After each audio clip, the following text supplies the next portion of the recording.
Washington, where you have Georgetown and George Washington and the Brookings Institute and a lot of the major think tank, college type of systems hubbing in one place around the White House and the State Department, the CIA, there's a lot of materials in the bookstores that service those people, and it's an upgrade level of material that is not normally found in your Dalton or your Crocs or your Crowns. This don't make it that far. It's not myth for everybody, but it is in these little local things. And when you analyze the information that they write to each other, it's a lot of charts, a lot of diagrams, a lot of formulas. It's not a lot of dialogue. Only certain segments of it contain dialogue. They computerize a lot of their, even how do they decide which informant do they believe when they got conflicting stories? They have formulas for these things. And we found in there that there was a formula that they were using in terms of intention plus capability equal threat. That someone may voice an intention to do harm to the government, and that they would make note of the intention. That the main goal of the intelligence officer, we were trying to take a look at the early warning people. And my goal to the audience was to try to have the audience understand that you're in a fight against another set of people.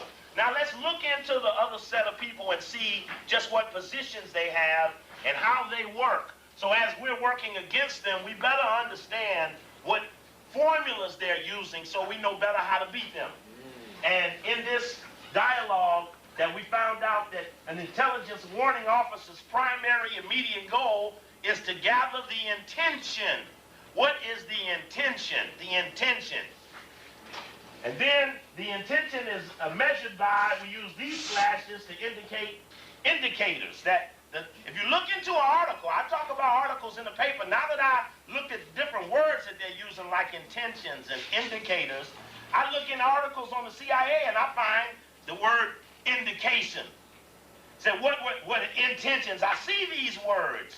Even though they're simple English language words, I understand now more that they're actually words out of a formula, and that they do use indicators and indication and intentions, capabilities, threat. And so into that formula of what are the intentions were certain indicators. Coakley says he's going to go and take Miami, Florida. An indicator that my intention may be fulfilled is Coakley went to the airport and bought a ticket for Miami. That's an indicator. Doesn't mean, it doesn't say that I did it, but he's measuring intention, and he's measuring intention based on capability, where he bought the ticket. And so we're looking at the intelligence community and trying to give some understanding to what they're thinking about. We also talk about airlines tickets and other reservations. And sister, you need a seat? Oh, sister, you gotta have a chair somewhere now. You might be fine. And how's brother? Where brother at? Oh, they okay. And there's a chair right here too. All right. Well, they may want two chairs together, so we got two over here. Okay. Three over here. All right. Okay, so we were looking at their formula of an early warning officer. We also talked about, and I hate to repeat this for those of you all who were here, but it's just important, worth repeating. Yeah, right, it sure was good, Sister J. That stuff was good. I was eating that real late the other night. That was good. That was real good. The rice, I got that brown rice, that wild rice. Yeah, that was good stuff. Anyway, that's good stuff. I mean, I'd be hungry tonight. And so we be conscious of that the early warning officer, we made a point of saying that if the early warning officer, I mentioned being here at the Good Life and announcing that I was going to New York to start some stuff at the Diamond District. That's right. And that the early warning officer would have to sound an alarm, and if the indicators looked like it was about to happen, that they would have to go and respond. This is prior to. That they would actually have to go to New York, set up a way to counter it, or be on the scene themselves, or to do this, or they would have to respond. And if the early warning officer gives 2-3 warnings and don't nothing happen, that he as an employee in the CIA or with Defense Department or military intelligence of the Army or naval intelligence, it's all in the community, that he wouldn't be too effective if he kept giving false warnings. So after you setting him up, it said the one thing that can mess up a warning officer's warning is deception. That if deception, if you deceived him, if you were only correct every other time, or every fourth time, or every seventh time. And he had to keep giving a warning that he has a tendency to get shell-shocked and to quit crying wolf. And now you got a chance to get past because he's too scared to push the button. Too scared to push the button because he done overplayed his hand in other situations. So we talked about that sometimes we have to consider that we set things up in a scenario to pull the other team off the position and come up with an actual pattern of unreliability. An actual pattern of unreliability. Every day I leave my house a different way. A pattern of unreliability. Now, if you set a pattern that's so easily perceivable by most when you leave, when you come back, what you do, what you like to eat when you go a certain place, so that they can pre you, then you have to understand that you become vulnerable to others who study your way. That's right. And so they study. They have an Office of Leadership Analysis. Now, if this brother here, he's from Nation of Yahweh, and they doing great in this area, and they got great people, then the CIA has a division called the Office of Leadership Analysis, where they just study the people who are the leaders. We already know they got the files. That's right. National, sub-national, rank and file, anybody else.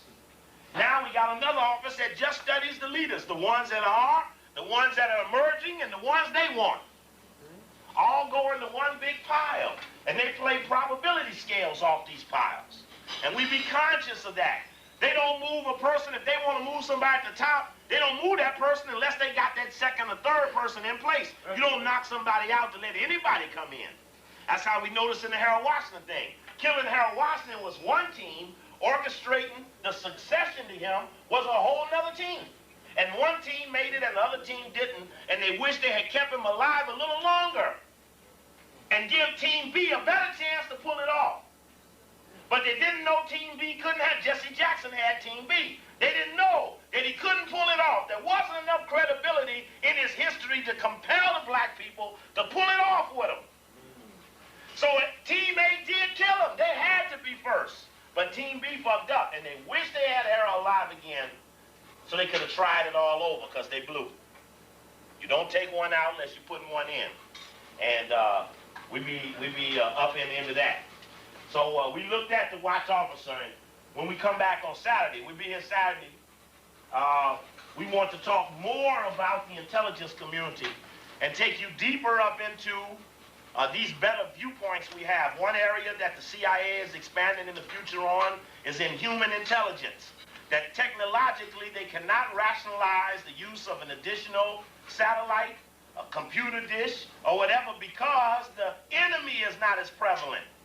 Now they refocused. I will show you the latest CIA analysis of their own role has knocked out the Russian and put in the so-called third world, the so-called terrorists. And you know that's the black become the priority of the project. So we're going to look better at their goal towards increasing their human intelligence.